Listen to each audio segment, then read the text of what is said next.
de notre squelette qui peut être un peu bas. Mais ils sont malins, les laboratoires. Pourquoi? Parce que comme pour le cholestérol, ils vous mettent un paramètre qui est bas, de telle façon qu'on vous met taux normal 2 grammes. Vous avez 2 grammes 10, on vous alerte, vite, prenez une statine. Pas de statine, vous n'en avez pas besoin, sauf quelques rares cas de personnes qui ont une hypercholestérolémie familiale, vous n'avez pas besoin de statine, et si vous en prenez, mettez-les à la poubelle dès que vous rentrez chez vous. De la même façon que des ostéodensitométries, vous n'en avez pas besoin. Alors, au niveau des viandes, revenons, viande marine, vous avez compris, et vous savez comment il faut le faire cuire. Et puis vous avez les viandes de ces animaux qui sont sur la terre, ceux qui ont des ailes et ceux qui ont 4 pattes. Le lapin est un petit animal, régalez-vous avec de la viande de lapin, bien sûr. Maintenant, nous allons grandir, nous allons avoir des animaux de plus en plus importants. La chèvre, nous avons la brebis, nous avons l'agneau, évidemment, et puis nous avons le bœuf. Oh là là, le bœuf. Et tout cela, on voudrait vous en faire consommer tous les jours, avec du jambon, plutôt 3 tranches qu'une seule, bien évidemment, en vous disant que c'est bon pour votre santé. Et pourtant, ces viandes-là, ce sont des viandes qui sont utiles pour notre santé, oui, pour l'apport en fer, pour l'apport en protéines, mais une fois par semaine, pas tous les jours. Pourquoi? Parce que vous avez des graisses cachées, parce que vous avez là-dedans des acides gras saturés, qui sont des graisses qui vont se stocker souvent sur nos artères pour les épicer, artères au niveau du cœur, artères au niveau du cerveau, artères au niveau de toute la partie générale de notre organisme, et qui peuvent ainsi donner des artériopathies, c'est-à-dire de l'athérosclérose, de l'athérome, tous ces mots sont synonymes qui ne sont pas bons pour notre santé. Alors oui, il y a les viandes rouges, il y a les viandes blanches. Aucun doute, il faut aller plutôt vers les viandes blanches que vers les viandes rouges. Et vous avez retenu que les poulets bio sont évidemment plus utiles pour ma santé parce qu'il y a 1/3 de plus de viande, de maigre, c'est-à-dire de choses que je consomme utiles à ma santé, et plus d'oméga 3 dans ces poulets bio par rapport aux poulets conventionnels. Donc, aucun doute, il faut aller plus vers des animaux qui sont à 2 pattes avec des ailes que vers des animaux à 4 pattes, bien que manger un bon charolais ou une bonne viande de l'Ardèche, bien évidemment, une fois par semaine, il n'y a aucun danger, mais guère plus. Alors, ensuite, il y a les fruits, les légumes et les produits laitiers. Les fruits et les légumes, il n'y a aucun doute là-dessus. Les fruits, c'est pas en compote qu'il faut les manger. Les compotes, moi, je les prescris la veille du départ dans l'au-delà. Oui, la veille du départ dans l'au-delà. Il est normal que quand vous avez ce qu'on appelle le syndrome des petites ailes, vous savez, on va commencer à s'envoler vers le mur, non pas le mur du son, mais le mur de l'au-delà. C'est sûr que là, petite compote avant de partir, c'est bien. Mais la compote, c'est quoi? C'est pas de vitamine C. La compote, c'est tout simplement des sucres simples. Et des sucres tellement simples que vous allez les stocker comme les oies. Les oies, elles stockent les sucres quand vous les leur donnez dans le foie pour faire du foie gras. Alors, madame vient à la consultation, elle vous présente son sein parce qu'elle est inquiète, qu'elle a peur, et puis vous la tranquillisez, elle est contente, etc. Elle me dit, docteur, est-ce que vous pouvez voir le dossier de mon mari? Qu'est-ce qu'il a, votre mari? Qu'est-ce qu'il a? Ben, mon mari, docteur, il est tout le temps fatigué. Qu'est-ce qu'il fait? Il fait rien. Ah bon, il fait rien, il est tout le temps fatigué. Formidable, ça c'est exceptionnel. D'accord. Mais qu'est-ce qu'il fait? Ben, il est à la retraite, il fait rien, il est tout le temps fatigué. Ah bon? Mais alors qu'est-ce que vous voulez me dire? Eh bien, écoutez, docteur, vous savez, j'ai mis du temps à convaincre mon médecin qu'il fallait lui faire une échographie, un scanner. Alors, on a fait une échographie, un scanner à son mari. Et puis, le mari, s'il est là, il dit, mais tu embêtes le docteur, regarde, il y a écrit que tout va bien, il n'y a pas de tumeur, il n'y a pas de cancer. Le monsieur, il lit la conclusion. Mais la dame, elle lit tout le détail. Ça, c'est la grande différence entre le masculin et le féminin. La dame, elle lit tout. Et elle lit que son mari, il a une stéatose hépatique. Mais docteur, qu'est-ce que ça veut dire que mon mari a une stéatose hépatique? Eh bien, ça veut dire tout simplement que votre mari, il a le foie gras. Mais ce n'est pas une oie, mon mari. Non, c'est pas une oie, mais il fait mieux que les oies. Ah bon? Il fait mieux que les oies, mais ça veut dire quoi? Eh bien, ça veut dire que les oies, il faut les gaver. Vous le savez, il faut les obliger 2 fois par jour, parfois 3 fois. Eh bien, le mari, lui, il se gave tout seul. Whisky, biscuit, biscuit, whisky, tout simplement. Voilà. Alors, il est fatigué, il prend un petit whisky. Il est fatigué, il prend un petit biscuit. Voilà, et ainsi de suite. Et alors là, qu'est-ce qui se passe? Eh bien, tout ce sucre qu'il prend, et tout cet alcool qu'il prend, parce que n'oubliez pas qu'un gramme d'alcool, c'est 7 calories, et 1 gramme de sucre, c'est 5, c'est 4 calories. Alors ces calories, il va les stocker d'abord dans son foie. Et le foie, il va d'abord stocker sous forme de glycogène, qui est un sucre un petit peu complexe, mais qui est un bon sucre.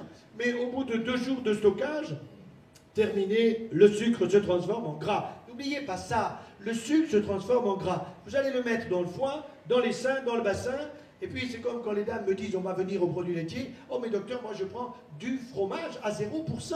Mais je le vois. Ah bon, vous le voyez? Et oui, je le vois dans vos fesses, madame, excusez-moi, mais je vois que ça rebondit par là, vous voyez? Parce que vous avez un véritable stockage. Vous dites du 0% de gras, mais c'est pas du 0% de sucre. Attention à ces sucres en excès. Alors les fruits et les légumes, ça ne l'oubliez jamais. Essayez au plus près d'être dans le frais et dans le bio. Alors, on m'a accusé d'être crudivoriste parce que je fais manger des choses bio et parce que je fais manger des choses fraîches. Eh bien oui, tout simplement, vous avez là une meilleure qualité nutritionnelle, on l'a dit, dans les tomates, dans la laitue, dans les carottes, dans les pommes de terre. Bien sûr que les pommes de terre, il faut les faire cuire à la vapeur douce et al dente. Nous allons y venir dans quelques instants. Alors, il n'y a aucun doute que les fruits, c'est de saison. Combien? 4 par jour. Quand je voyais une dame qui me dit, en 3 jours, j'ai pris un fruit. Je dis, mais madame, c'est scandaleux. Mais alors, vous ne faites pas confiance à la planète, vous ne faites pas confiance à la nature, à tout ce que cette nature nous donne. Et vous vous obligez à aller chercher pour manger des fruits, des yaourts aux fruits. Des yaourts aux fruits, avec des fruits qui arrivent de Roumanie, qui ont transporté je ne sais quoi, qui ont été transportés n'importe comment. Donc il faut faire très attention. Donc ça veut dire fruits, légumes, légumineuses. Je reviendrai sur les légumineuses, mais je veux passer sur un point capital, ce sont les produits laitiers. Oh, les produits laitiers. Si on pouvait nous faire manger des yaourts, du lait, du fromage, par les trous de nez, par les oreilles, je vous assure que la télé ne cherche que ça. Vous comprenez pourquoi? Parce que c'est un business absolument colossal. Et là, il vous faut faire attention. Activia, Actimel, Actimerde, vous voyez ce que je veux dire? Bon, ça, ce sont des produits que vous ne mastiquez jamais. Et pourquoi vous ne les mastiquez pas? Parce que ce sont des produits liquides. Et vous avez oublié, on a oublié, que nous avions 32 ratounes. 32 ratounes pour mastiquer les aliments. Alors, à l'époque, on parlait du sourire à la Le Canuet. C'était des affiches avec les dents de M. Le Canuet, et on disait, quand vous ouvrez la bouche et que vous montrez vos dents, vous êtes plus joli que la bouche fermée. On s'en fout. Ce qui est important, c'est que nos 32 ratounes sont destinées à mastiquer les aliments. Pourquoi? Parce que quand vous mastiquez, vous allez faire venir la salive. Et la salive est indispensable pour la digestion. L'autre jour, j'étais en salle d'opération avec mon jeune interne Martin, et en fin d'intervention, on était content, c'était bien passé. Je dis, bon Martin, mon vieux, maintenant, on est encore en salle, mais j'ai des questions à te poser, puisque je dois te noter pour savoir si tu peux passer dans l'année suivante pour être un bon chirurgien. Dis-moi Martin, toi tu veux être un chirurgien digestif, tu as raison, c'est une très belle chirurgie, c'est un super métier, mais dis-moi Martin, combien tu as de glandes salivaires? Alors, à travers son masque, je vois ses yeux qui cherchent au fond de son cerveau, dans son hippocampe, à la zone de la mémoire, et il me répond beaucoup. Ça veut dire qu'il ne savait pas. Alors, je lui dis, oui, mais alors combien? Il me dit de chaque côté. Je dis, oui, c'est vrai que tu as un testicule à droite et un testicule à gauche. Et moi, j'espère pour toi. Bon, alors, je lui dis, allez, lance-toi, combien tu en as? Il me sort 4. Mais écoute, Martin. Martin, nous avons 2 yeux, nous avons 2 oreilles, nous avons 2 narines, nous avons une bouche, nous avons même un trou de balle. Et nous avons 6 glandes salivaires, 2 parotides, 2 sous-maxillaires et du sublingual. Et Martin, je vais t'apprendre quelque chose. Ce soir, tu vas te coucher, tu seras moins con que quand tu t'es levé. Ce soir, tu sauras que dans la salive, il y a des enzymes du goût. Des enzymes du goût. Pourquoi? Parce que nous avons un palais. En Angleterre, il y a un palais avec une reine. Mais vous avez mangé dans ce pays? Ça vous est déjà arrivé? Mais c'est quelque chose d'incroyable.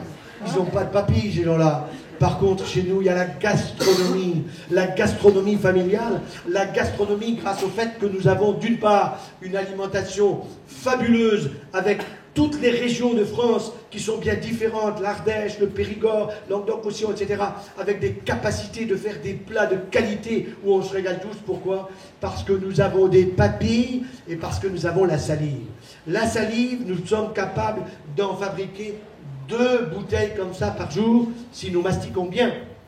Si vous prenez des yayas, alors, à tous les coups, vous allez fabriquer 400, 500 millilitres. C'est sûr que vous avez une mauvaise digestion. C'est sûr que vous allez ballonner. C'est sûr qu'à la piscine, vous flottez. C'est sûr qu'on vous suit à la pétarade assurée. Là, il n'y a aucun problème. Ça, c'est incroyable. Nous sommes un pays de ballonniers. Pourquoi? Parce que nous écoutons la télé. Parce que nous sommes endormis par des gens qui nous manipulent. Parce qu'on nous transforme en cons, petits traits, sommateurs. Sauf Sauf que les gens sont de plus en plus intéressés par ces problèmes de la nutrition et qu'il y a une véritable diffusion aujourd'hui de tous les sujets qui concernent notre alimentation et la relation avec notre santé. Alors, pour les produits laitiers, il est certain que le meilleur de tous, c'est celui pour le bébé. Celui pour le bébé, c'est le lait de sa maman. Et dans le lait de la maman, il y a 7 merveilles du monde.